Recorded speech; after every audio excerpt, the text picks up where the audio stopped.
Welcome to the Phantom Zone. In this week's episode, first is Blank. After losing his memory yet again, Clark must rely on Chloe and his instincts to survive.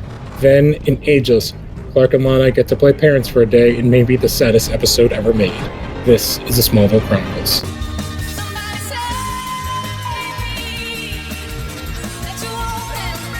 Well, hello again, welcome back. I am Lou Gonzalez, joined as always by Alan Muir.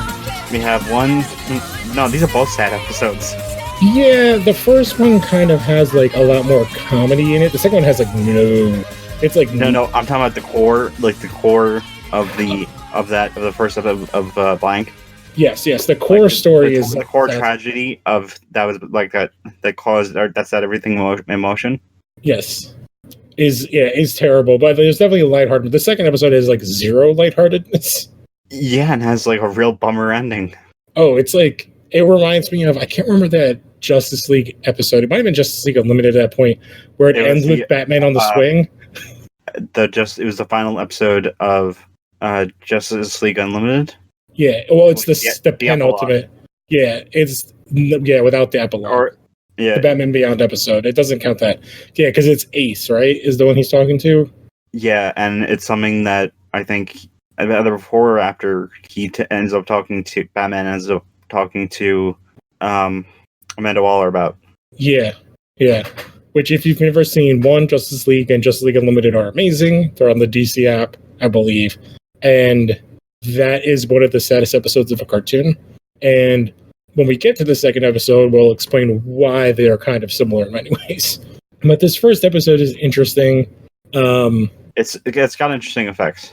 Yeah, so this kind of is a weird, both a standalone episode and an episode where we have a culmination of a bunch of like the kind of side plots.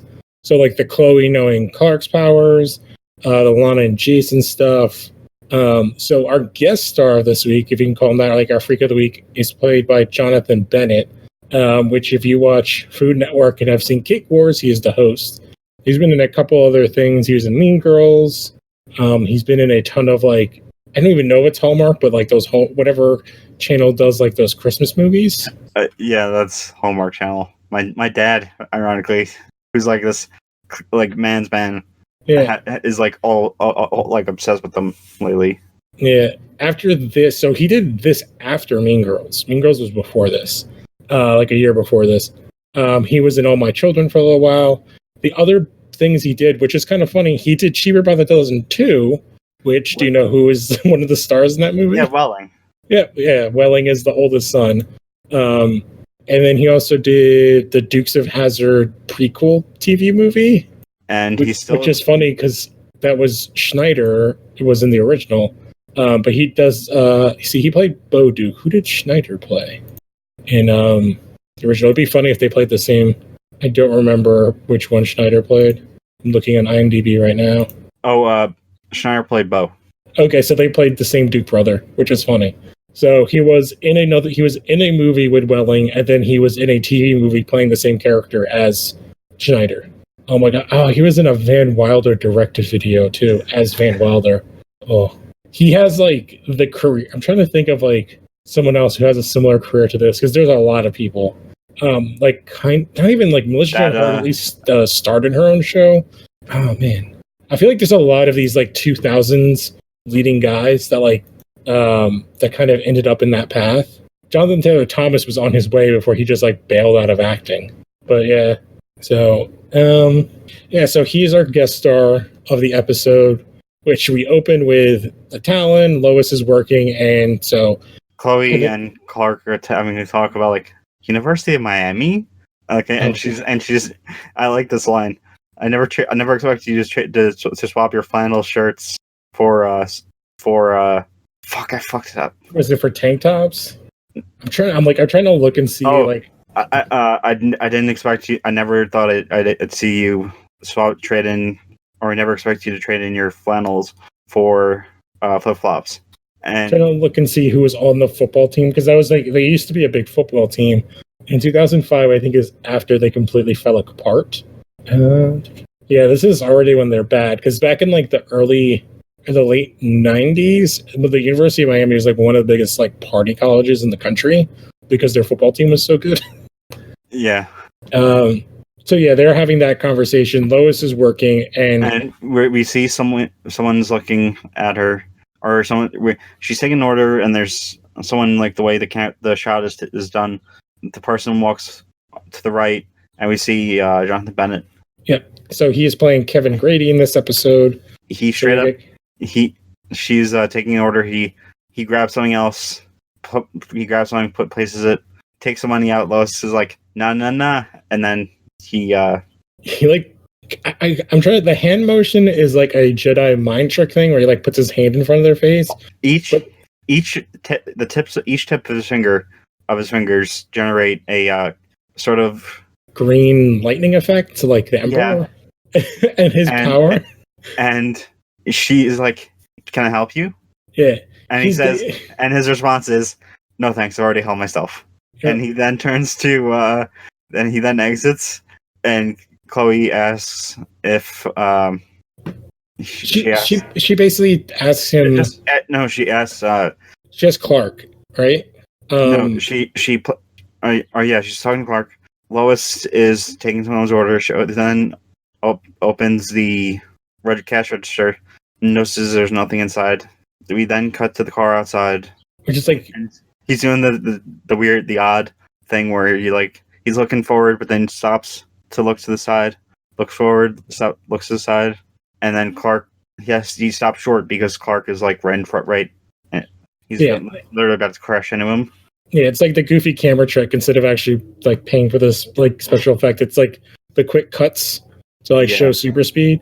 But the other thing that's funny is like when Chloe and Clark are talking, she's like, don't you think it'd be like hard for your family to like get along if you're gone? You know, it's hard to replace your skills. And this is more of that like kind of veiled, like Chloe's like, come on, I kind of know. And he's like, no. It's actually Clark mentions that he says that he'll feel guilty leaving his parents to run the farm without him. And Chloe says that's where she comes in with the whole like, you have a particular set of skills. Yeah, and he just kind of shoots a look. Like what? Yeah, because that's kind of like, what are you talking about? Because like he's like, you should have known. She's just like, and kind of like waves it off. So Clark opens after the guy stops the car. Clark opens it like he does all the time.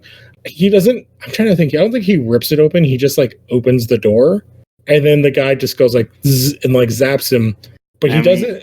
And he falls back. He falls back. And we see all of like a clip show or a mini clip show of all his memories being taken away. I saw Dr. Swan in one of them. Oh yes, like because what ends up happening is so Chloe comes out and she like so Clark, are you okay? And he says, "Who's Clark?" And this is our intro to the show. Like, and then it cuts into the whole like somebody save me. But yeah, it's like a pretty good like And I don't know why, but this scene, like them getting back to Chloe driving Clark home, and just the way it looked, the whole set or the area looks. I wonder if it looks. I wanted to like do a mental check to see how it looks compared to Elseworlds. Oh yes, like the barn and stuff. The barn, the house, to see if everything was where it should be, and like, but that's also because I was listening to Rosenbaum's podcast with Stephen Amell, and like Rosenbaum saying admitting to doing coke with someone from the Smallville production, who would later go on to like work on Arrow. Oh, I don't remember that part, but I'm not surprised. Like, and then like Rosenbaum, like Amell talking about how the former head, like the guy who was replaced, who would end up getting replaced by Mark Pedowitz, like begging, or like, stories of him allegedly like begging Welling to stay on to keep Smallville running. Oh yeah, because they couldn't, like, the show doesn't exist without Welling. And like how when he was told to like during one of like a meeting to like with casting for Arrow, he's told like to make an like how like making a good impression with the guy, and like he's a hugger, so like he hugs him, says he does his he does his play and everything. He says, "Are you Canadian?" And he says, and Mel replies, "Not today." Gotta love that podcast. Mm-hmm. So to get back to the show, so when we come back, Chloe's taking Clark home, and he's like, "Yeah, I don't know anything about this." To which he goes to open the door and literally like rips it off the hinges, and she's like, "It's old farm." He just says, "It was stuck." It's like, and she's like, "I think it was locked, but don't worry, it's an old house. It's like an old house. Like stuff breaks all the time." And they go in, and Lois is there, and she's like, "Yeah, Jonathan and Martha are actually in Metropolis to see a cardiologist, so they won't be back today." And Chloe's like, "Shit," because like she has to. How like that is like something that they need to be there for. Yeah. So she's like, okay. And Chloe and Lois realize that the person that robbed the town was probably the same person that messed up Clark's memory. So like, all right, let's go to the torch and see what we can find out. And then, so yeah, Chloe's just like, why don't you come with us, Clark? Because she's worried that like if she doesn't take him with her, he's gonna out himself. Mm-hmm. In which we now cut to our Jason Lana plot, which I was watching like everything, and then when I got to that, I literally turned away to look at my computer because I hated it. I know. And basically, it's like Lana's like, I'm not going to Central Kansas University with you, and I'm actually probably not going to go to college at all. Yeah, that's a great message to send. Yeah, and she's like, basically, since we've come back from Paris, like everything is all weird. And Jason's basically like, I've done everything I could just to protect you, and it's like, ugh.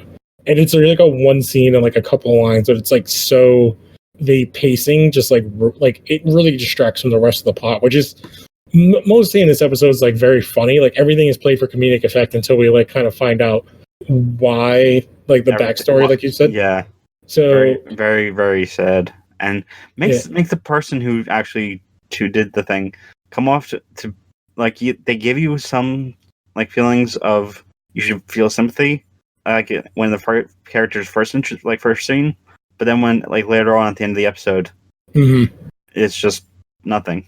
Yeah, so Chloe explains that Clark is the only one with powers, and that she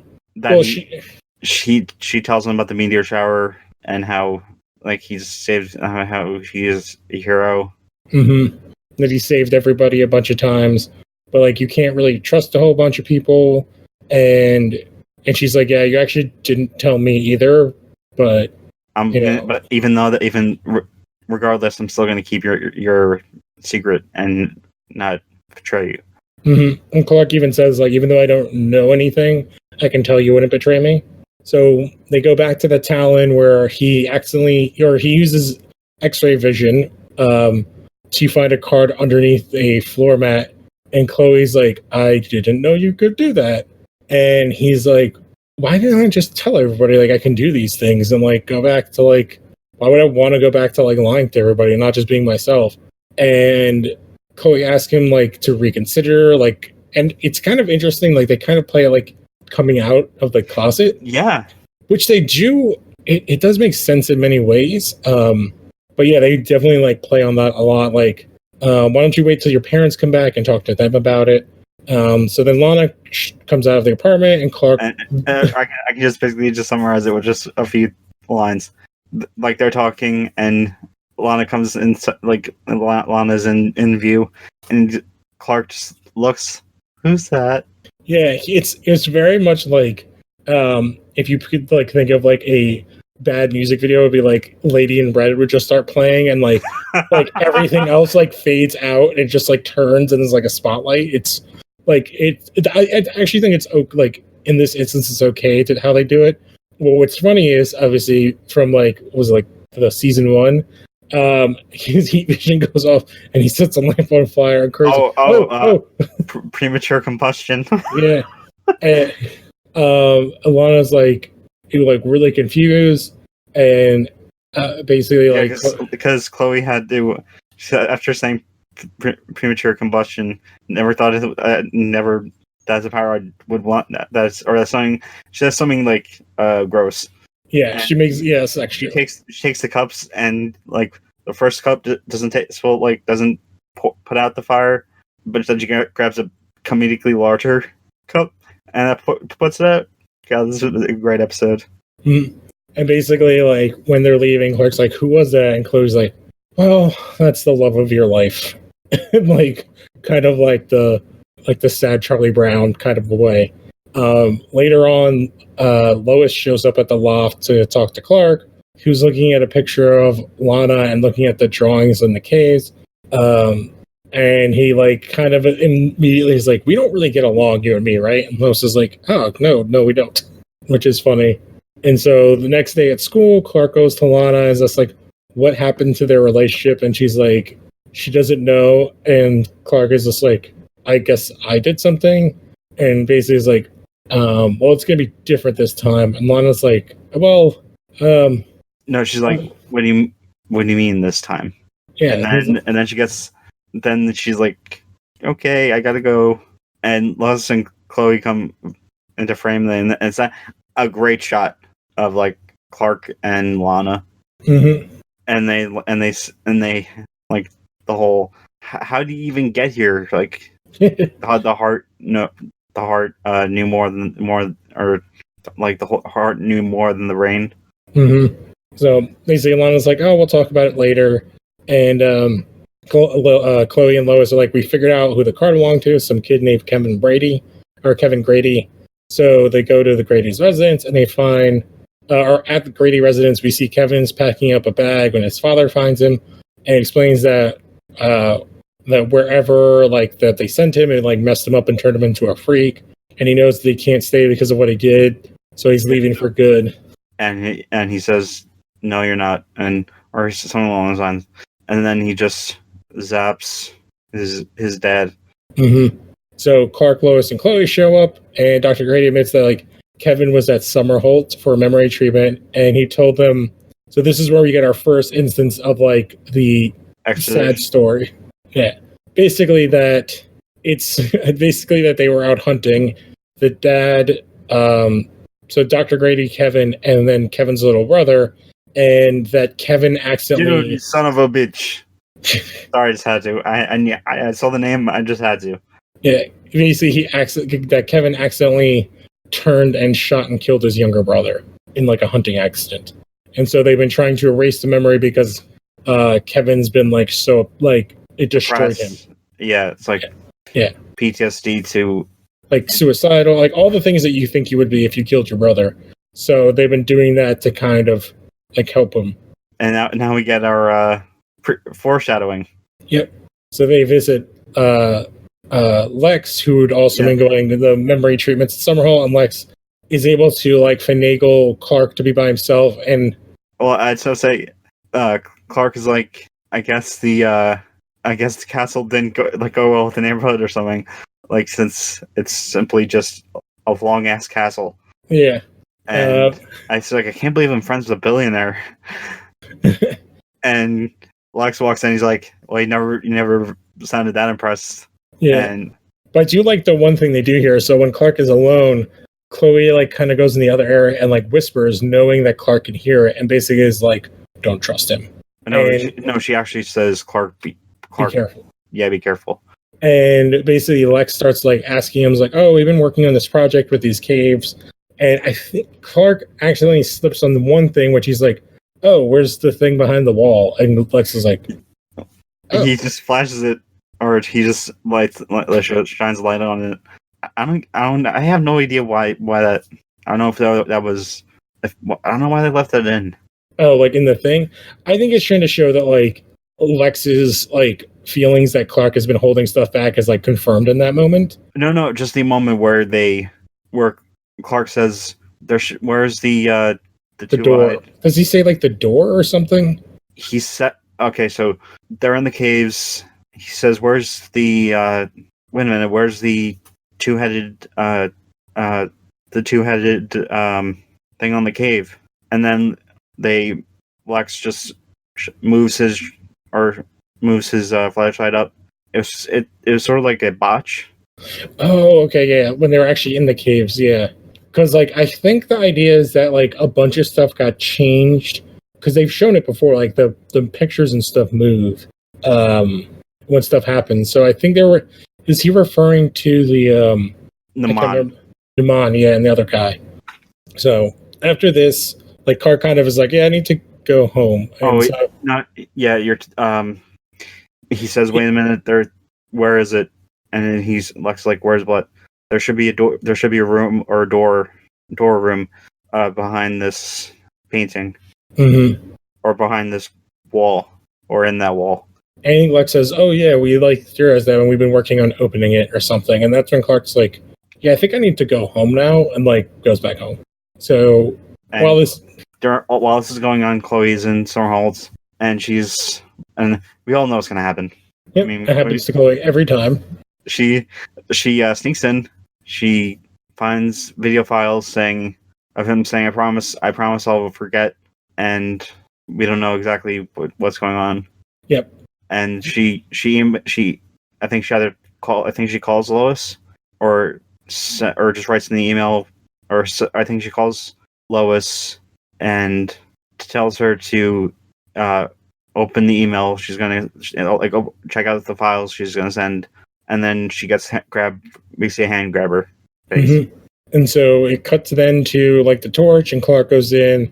Lois is the only one there, and she opens the emails, and they look at them, and we find out that Kevin did not kill his brother, but it was actually something else, which I don't know if they fully reveal here, but they know it's when Clark goes to it's later on, right? But they reveal here that Kevin did not kill his brother. That that they're tricking him to do that, and so that he did not kill Kennedy. Yeah. So Clark goes to go find Kevin, and he finds him where his brother died in the woods. And then he's like, "Yeah, I'm sorry though, your memories are gone. I have no idea if I can give them back. Usually it only lasts for a little while." And he's like, "Yeah, whatever you went through, like something else happened. You did not shoot your brother." And then we get the flashback to the real memory. Well, no, we see the shot, or he's in the woods, like where it happened, and we're seeing different events happening. Yeah, it's like cutting in. Yeah, it's like we see the one shot we continue to see is Kevin seeing his brother with blood under his eye, like on his face, fall to the ground dead, and then we see like him like reloading his shotgun. And I think we see like a shotgun being reloaded. We don't know whose it is until when Clark talks to him, and then it like finally reveals everything. Yeah, like I mean, like what we're like sort of trying to like be. We're sworn to believe that. Oh, sorry about that. What ends up happening is like as it kind of pulls away, the shot pulls out, and kind of everything comes into focus is that it was actually the dad that shot the younger brother, and because he's a doctor at Summerholt, he's been trying to cover his tracks. Yep. And so we kind of pop back in, and basically the two of them, they're going to break into Summerholt and like try to find a way to fix Clark. I think it's that, and also to bring the father to justice. Yeah. So Lois and Sheriff Adams. Woo. We haven't seen in a while. Yeah, it's been a spell. They're at the front desk, and like to try to get in touch with Chloe, and they get the runaround that they always get at Summerholt. The receptionist is just like dead, like she's literally doing the whole dead face, like. Yeah, she's like, "Do you have a warrant? Otherwise, get out of here." No. Her and Sheriff Adams are there, and Lois is like, "My cousin is in this building," and the way the receptionist is like, "I'm sorry, you cannot get in without, or you can make something about making an appointment." Yep. And Sheriff Adams is like, I'm sure they pay him to not tell the truth, but I'm sure they don't pay him enough to go to jail. And then we cut to what's actually going on. Dr. Grady she gives a little spiel about the way he sees things, like how painful memory, like how we would all be better if we didn't have painful memories. And he says, "I'm sorry," like he's sorry, but he's gonna have to like format the disc. Mm-hmm. But to her brain. because that's all that it can do. So Clark and Kevin jump. They jump down. Like, I know we just see them on a. It looks like they're opening up a dumpster door. Yeah, well, they end up like kind of running through, and they end up getting in. And Chloe's like strapped to this table with like a thing under her head, and like it looks like she's gonna get like an electroshock therapy to her brain, except with like there's kryptonite jars everywhere. So when they go in, God, I have to say this. Okay, so Clark and Kevin get in, and we hear the sound effect for whenever Clark is near kryptonite, and Kevin's like, "What's wrong? Nothing. Go ahead without me." And he just thud, like he just knocks, like passes out. Shouldn't he have like? He should have had Kevin like do what he ultimately does to the stacks of kryptonite. Oh, yeah, like, well, there's a couple of things. I do think they kind of do like a funny thing at the end, which is we'll get to, but like, yeah. So like, yeah, there's the kryptonite there, and then Kevin goes and finds the dad, and then Clark somehow gets into the thing. So when the laser shoots, it's like about to hit Chloe. No, it actually does hit Chloe. So Kevin like comes in and says, "I can't believe you let me think I killed my own brother," and him and his father get into an altercation, and he gets like pushed back and like passes out for a bit. He says he apologizes to Chloe. Then he like a beam gets fired at her. Mm-hmm. It's like the green laser beam effect that we've seen in a bunch of things in the show so far. It's basically like a phaser from starship phaser from Star Trek. And Clark runs in. He's sort of like they're sort of like from. Is it like a? It's like I'm trying to think of it. So I'm trying to remember how many beams like. It's like a couple. They're like kind of triangulating and then like gonna go Clark, down and hit her head. Clark, so when it hits her sort of. Like she does get something. Yeah, it hits her for like a second before Clark gets in, and it hits him, and then it like overloads everything. He goes in and he puts his head down, so it's hitting the back of his head, and then we get our second mini clip show where he's getting all his memories back. Mm-hmm. And yeah, the whole thing starts overloading. Yeah, one of the beams hits the doctor, and then like stuff like starts to explode, and then these two kind of electrical things are about to crush Chloe, and then Clark grabs them and kind of throws them to the side, but in front of Lois and Sheriff Adams. And we get the line from Lois. I guess I shouldn't call you Smallville anymore.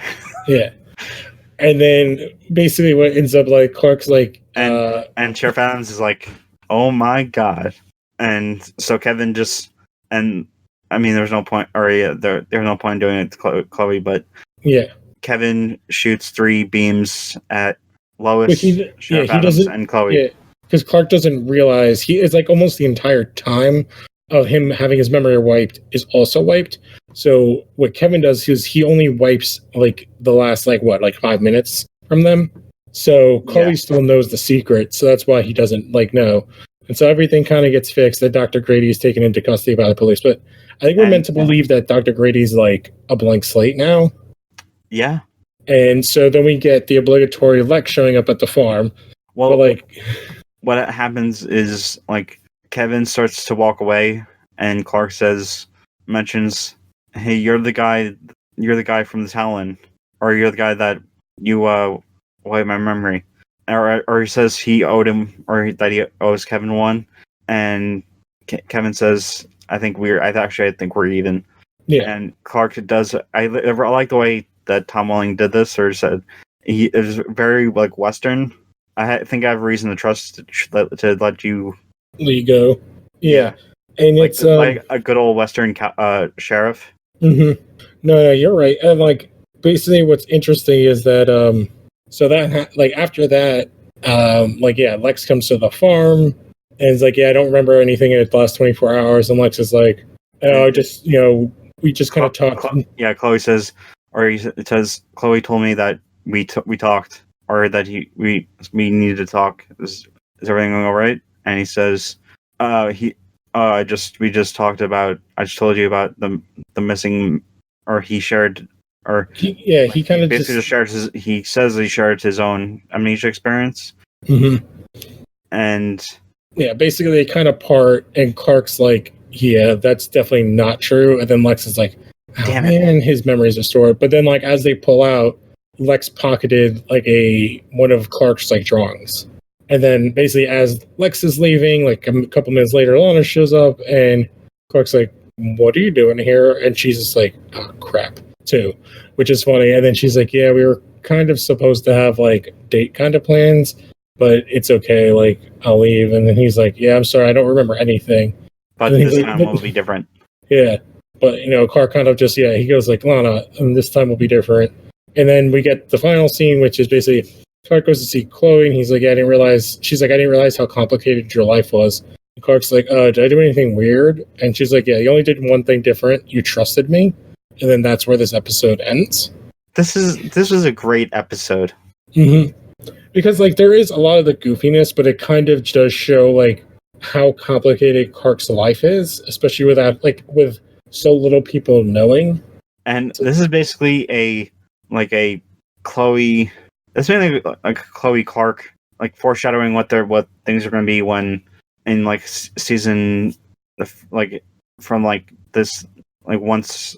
Yeah, like basically after the season, what the relationship. Yeah. Midpoint of season 5 on, with like them, like her knowing his secret and being his confidant.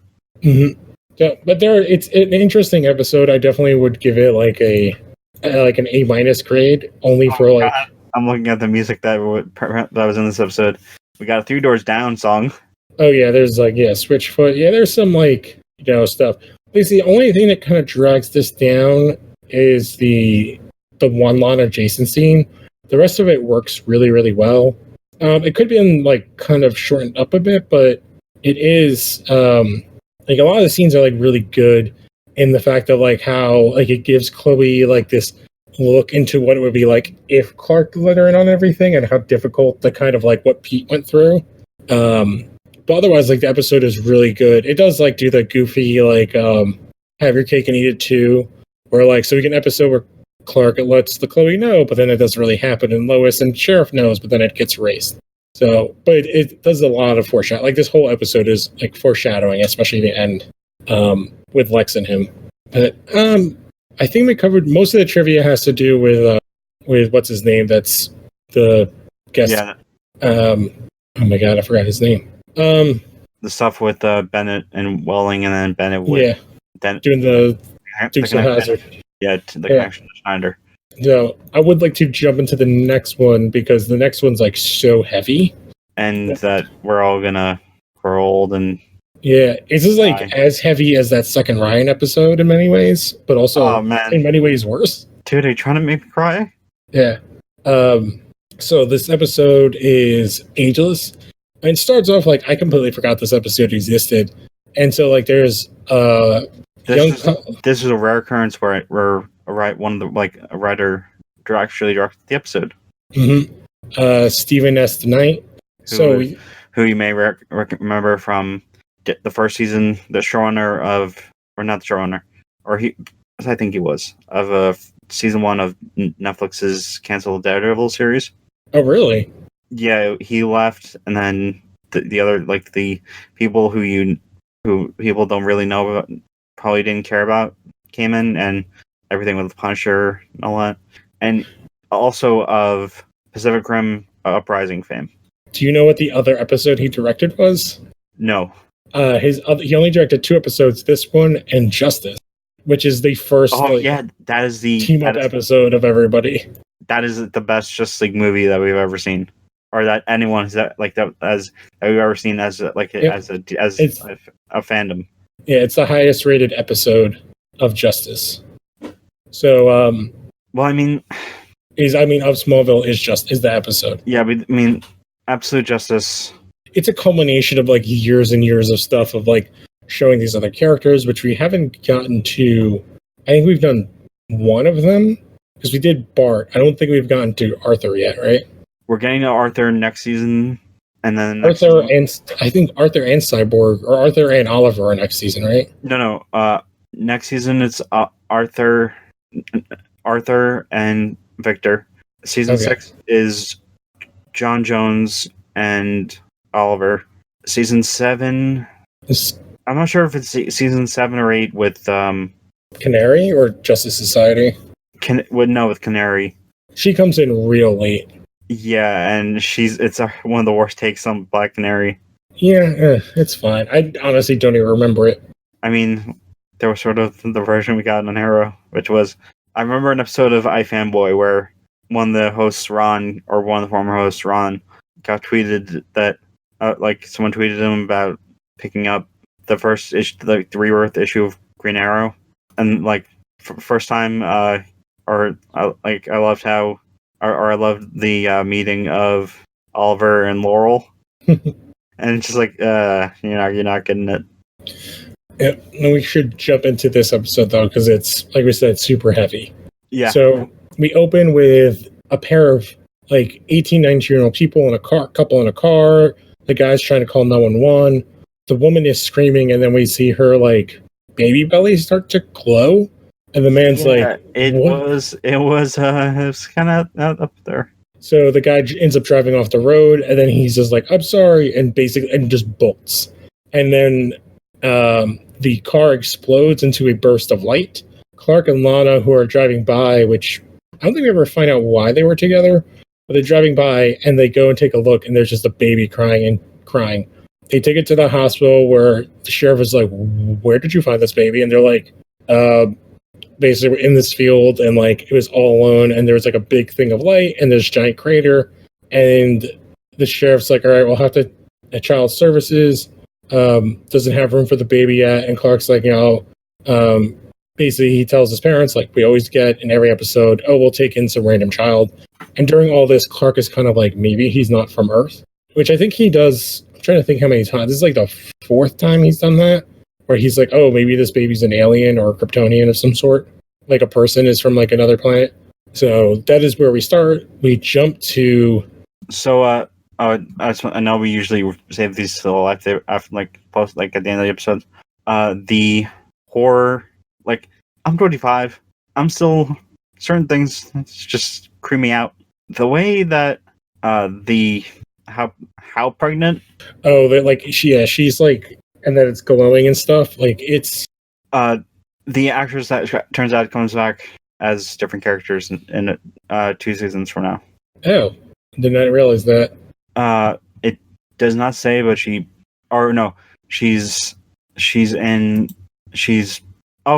oh wow, she's actually in season 6. Some stuff happens involving the Phantom Zone, and she plays one of the key characters in Clark's and Superman's, or Clark/Superman's understanding of the Phantom Zone and his mission throughout the season. Oh, I did not know that. That's the same Raya. Thing. Yeah, she's the one who does the intro to it. Wow, she looks very different with blonde hair. Yeah. So, to get back to this specific episode, though, so we jump to the foreshadowing what will happen in our final 2 episodes of the season. So Genevieve goes and visits Lionel, and basically, I got you out of prison. I want the air crystal. Give me the goddamn air crystal. And Lionel's I don't have it. Lex doesn't have it. Are you sure your son Jason doesn't have it? And she's like, well, if you don't produce the stone, I'm going to hurt Lex.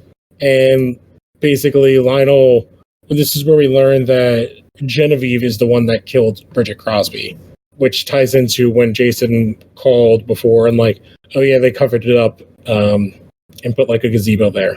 So the next day at school, Clark and Chloe are trying to track down the 911 call. Clark and Lana are going to babysit the kid. They decide to name the kid Evan, since it was found in Evan's field. Clark is really good at taking care of the baby, but was we shouldn't really get too attached, just in case the father's still around and ends up getting it. And Lana's well, if the father abandoned him, then he's an orphan, the 2 of us. And just as that's going on, we see the lights in the house flicker. And I think we get a kind of a big light, and then the infant is now 7 years old, and they're okay. Clark and his parents talk about what to do next while Lana's watching Evan in the loft. And Evan knows how to talk and read and is like smarter than a 7-year-old, which I thought was weird. It's like he's aging not just physically, but also like at like a maturity level and intellect level, like really quickly. And he tells Lana he's already read the encyclopedia up to the letter W, and says that he wants to see a real windmill one day, which of course, because there's the one windmill that we see 800 times in the show. So from here, they decide to bring him to Luthor Corp, Alexa's lab at Luthor Corp, and basically they're like, the doctors are like, yeah, Evan is like storing energy, and then it's just going to keep growing, and then he, like, as it grows and releases, it's what's changing him to make him age. And the only way to save him is if they get a bone marrow transplant from one of his parents, and they're like, well, we're pretty sure if this is what happened, then his mom is dead, so the only one to get is from his father. And they're like, yeah, if by the time he hits 16, or he ages, and then it comes out at the age of 16, they're like, yeah, the next time he ages, he's probably going to like be at the power of like a nuke, I think, or something like that. And basically Evan is like freaking out because he's like, yeah, I can figure out that at this pace I'm going to die soon, because he goes from being like 6 to 16 in like a couple hours, they say. Yeah. So as opposed to like the day and a half or whatever from infant to 6. I just looked up the actor. The teenage one? Yeah. He was in the Marine 3 with the Miz. Oh god. He was also on Supernatural. Oh, that makes sense. So yeah, Clark, that's gonna be a big thing about this episode. Yeah, so Clark leaves Evan with Lana to try to figure out who the father is, and Chloe tracks down the 911 call to one of their students, Karen Gallagher, who used to like short out computer monitors. So this is where Chloe does her thing where it's like, oh, it's a secondary mutation. Like, it's very X-Men-y. So it's like she was a meteorite, like she was a meteor freak, so she passed it down to her kid. And they're like, oh, wasn't she dating like some other guy, like some guy? And they figure out that it's like this kid Tanner, who's a mechanic, and I think he's like a year older than them. And basically Clark goes and confronts him and is like, you need to take responsibility. And it's like, I didn't have a son. And Clark's like, Karen came to have a baby after we hooked up. And 1 week later, she was like 6 months pregnant. And Clark's like, it's your son. Like, just do the test and you'll figure it out. And he's like, nope, I'm not interested in helping him. And he's like, yeah, but he's going to die if you don't. He's like, I don't have a son. And it's like, just not caring and cold about it.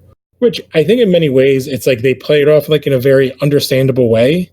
Because he's just like, yeah, this girl just showed up. We hooked up once like a week ago. And now she's 6 months pregnant. I'm only 18. Like, what am I supposed to do with all this? So yeah, it's a full dose of reality. Yeah. So what's interesting here, so Clark returns and basically gives Evan all the information, which he didn't have to do. But Evan like freaks out and he runs away. And then this is when Lex is like, the next time Evan grows, it's going to kill anybody who's around him, including himself. And he's like, we need to bring Evan into this place so he doesn't hurt anybody. And then we cut to Evan goes to the garage. He finds his father. They argue. And the dad, Tanner, slips on his stool and then cracks his head, kind of $1 Million Baby style, and dies.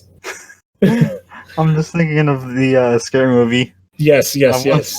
We're just... Everybody's necks are breaking. And Evan gets freaked out and runs away. But yeah, that's basically exactly what happened. God, that film sucked. So Lex and Clark find the dad's body and they're like, shit. Now Evan doesn't have a donor at all, so like he's doomed. So they're like, all right, we're gonna go back to the farm. And Evan goes back to the farm and finds Lana. He's like, I did something really bad, and I also am like starting to like, it hurts, and I know it's gonna happen again. And he's like, can you please take me to see the windmill? So she takes him, and Clark learns that like the power losses are occurring all over Smallville. And they kind of figure out by that they're going to go to the windmill. And Clark is like, Lana, you need to climb down. Otherwise, you're going to get hurt. And Lana's like, no. And Evan starts to double over. And Clark goes up there. And Evan goes, I think it was like to adult to like old man, like super fast. Yeah. And basically is like, thank you two so much for being like my real parents. Thank you for finding me. Mm-hmm. And Clark is like, no, you found us. And basically Clark like covers, like kind of like hugs him and absorbs the energy. And the windmill blows up. Yeah, so the windmill blows up. Thank God. So that's done. We'll never see that windmill again. But it does kill Evan, and then like Clark kind of walks out like all toasted and his clothes are messed up. And then basically Clark and Lana have this talk about how they felt. That had a purpose. Yeah, like especially Lana's like, I had a purpose when I was helping, like, and Evan's favorite book, she shows it to Clark, and he's like, yeah, that was also my favorite book when I was a kid. I used to imagine myself as the rabbit in the story.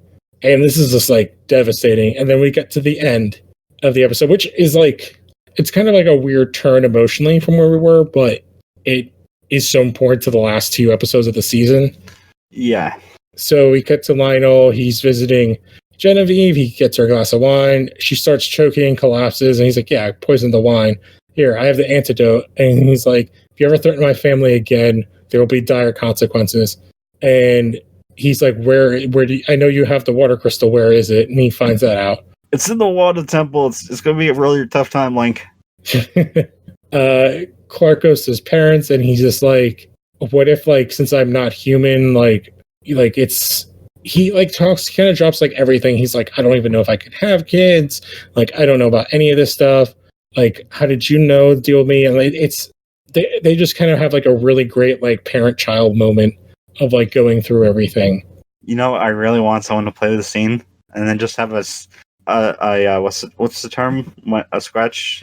Oh, record scratch. Record scratch, and then just the scene from Mallrats. Oh God. With Jason Lee and Jeremy London explaining like how he like asked for man had the whole kryptonite condom stuff. Oh my God. Well, that's not even like a Kevin Smith thing. That's from like another book. I can't remember what it was called that he talked about. Oh my God, I forgot what I was going to say. Oh, so there's like a little bit left in this episode. So Clark goes to the mansion and he tells Lex, thank you for setting up the thing with child services. By saying that like Evan died of pneumonia, and basically tells Clark that like even though Evan died, it won't be in vain. Just the amount of research that like info that we got from him will influence like what we know about cancer and other diseases for hundreds of years. And he tells Clark by releasing the findings like online, it'll like, I'm not gonna like keep it locked up, and it'll help future generations. And Clark wonders what kind of a man Evan would be like if he had been able to live. And both of them start talking about how much of like good parents that they could be. And Clark basically leaves, and then a guy working for Lex comes in and is like, are you really going to release everything online? And he's like, eventually. And that's kind of where we leave the episode, where it's kind of like, yeah, Lex is doing a good thing. Happen. Yeah. It's that kind of like, Lex isn't lying, but he's also being like shady as fuck. Yeah. So can I just talk about why Jensen Ackles wasn't on this episode? Sure. He was filming a pilot for a show that is gonna end this fall. It is called Supernatural, and the actor who played Evan at age 7 didn't want death crime. Colin Ford actually played was in several episodes of Supernatural, playing a young version of Sam. And Clark and Lana finding, it's them finding Evan is a parallel of Jonathan and Martha when they found Clark, like right down to where Lana slams on the brakes. Mm-hmm. Yeah, this episode and like everything kind of works like great in the series, because a lot of the stuff from this series gets called back to in other episodes, especially with stuff that Lex does. And like you were saying with Lana and Clark, even when Clark says like they didn't find him, he found them, it's the same thing that Martha said, I believe, in like the pilot episode too. And yeah, this stuff, the rabbit cell growth that Evan has is like it shows up again in season 6 and 7, like at the end of season 6, beginning of season 7. So yeah, that's kind of wraps us up. This is like an A+ episode for me. I absolutely love this episode. And it's so, I do wish like, I understand why they had to do those two scenes, the Genevieve, like the Lionel scenes. They just like are so out of place. And the last scene with Lex is so out of place too.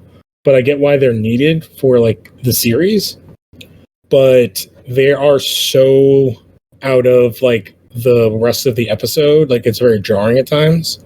But I guess the idea is that in both scenes, it's a parent trying to protect their child, kind of a thing. So I guess it like plays into the whole paternalness of the rest of the episode. So otherwise, like those are the only thing. Like they're still good scenes. Like they're really good scenes. It's like they're a little they feel different. Like they feel like they should be in a different episode. So maybe if they would have had those scenes in another episode and have moved this episode into a different spot, like flip flop them with blank and then put them in blank, it would have been better. But yeah, otherwise, like this episode's amazing. I think, especially compared to what we will get in our penultimate and season finale episodes. Especially the penultimate one is pretty bad. Yeah, did you have any last thoughts on this episode? Felt really sad at the end. Yeah, which I think is the point. Like, it's again another like thing where like no matter what Clark, his abilities and everything, he can't save everyone. He can't punch his way out of certain things. But yeah, so our next two episodes are the last two of season 4. We have Forever, which, without getting into too much, is not a good episode, I would say. And then Commencement, which is our season finale. And which is the graduation of Lana, Clark and Chloe. Yep. So their high school graduation, we get a ton of stuff that will be hugely impactful going further from like basically every single character. So are we setting up like now for like the club previews for the next 2 episodes? Yes. Okay, so I'll give some context. The Teagues have Lionel and Lex and they're interrogating them over where the rest of the stones are, and Lionel admits he gave it to who he thinks. I'm not going to name names, but he gives the stone they're looking for to the person who he believes is the chosen one. Which when I was checking it out, like that would make sense given. I mean, I can see why he made that call given the amount of screen time. And honestly, there was the commencement is simply just the ad that that played on the WB in 05, and I could have gone with there are multiple there are great fan made trailers, but I chose this one because it's noted it's like both episodes were shown back to back. It was a 90-minute episode with 10 minutes of Batman Begins, and it was just YouTube Gold, which I imagine would be their next subscription service. So, So yeah, check that out, and here are those clips. I don't blame you for getting caught up in all this, Jason. Your mother, she's a difficult woman to resist. Though you were supposed to get close to Lana, but what happened? Did you stray a little too far from those apron strings?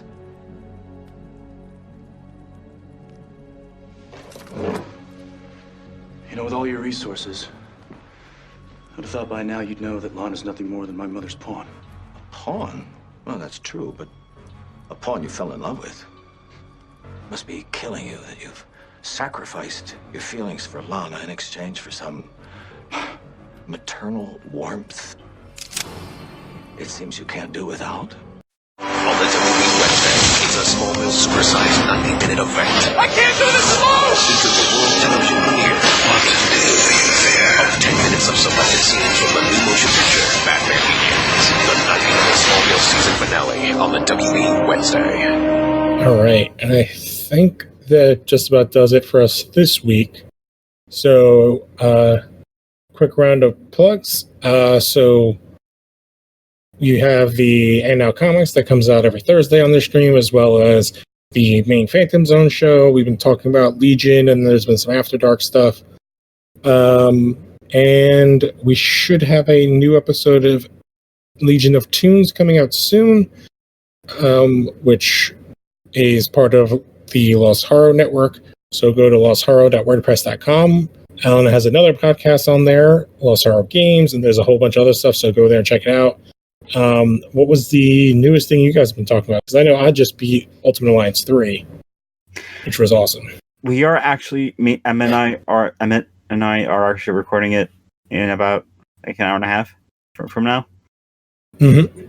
So we're going to be talking about the whole Microsoft, Sony, and Nintendo forming an alliance against loot boxes. Oh, that's a great idea. So, and because Battlefront 2, and then the whole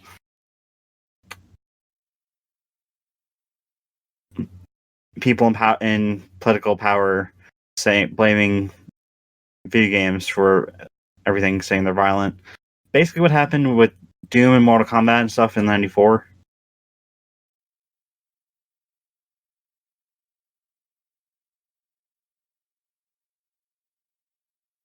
So, like, we're specifically Greg Miller's opinion piece he did for Newsweek.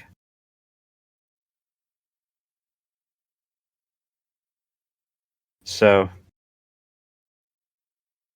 and I'm also going to be talking about I'm also going to be doing a little bit of compare contrast with Dragon Age Inquisition and Witcher 3.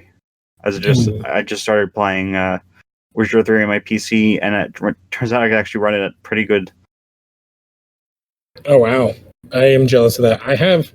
I got a copy of Witcher 3 a long time ago when I worked at GameStop, so I've never been able to play it on my PC, but I love Dragon Age, so I will definitely be checking that out. And the ironic thing is, I'm playing a modded character. I'm not necessarily modded, but the character has a bunch of upgrades. Oh, nice. So I have a sword, like an axe that is very high level, and I'm only like a level 8. Oh, I do. Last time I played Dragon Age, I did that just because I wanted to play through the story differently. Yeah. So then I'm just I'll just mod everything so I can just run through stuff.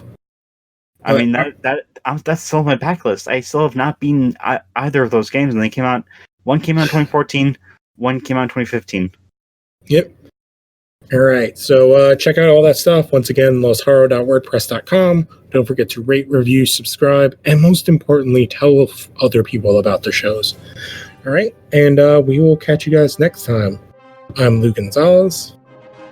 And I'm Alan Muir, and this podcast stands for Truth, Justice, and American Way.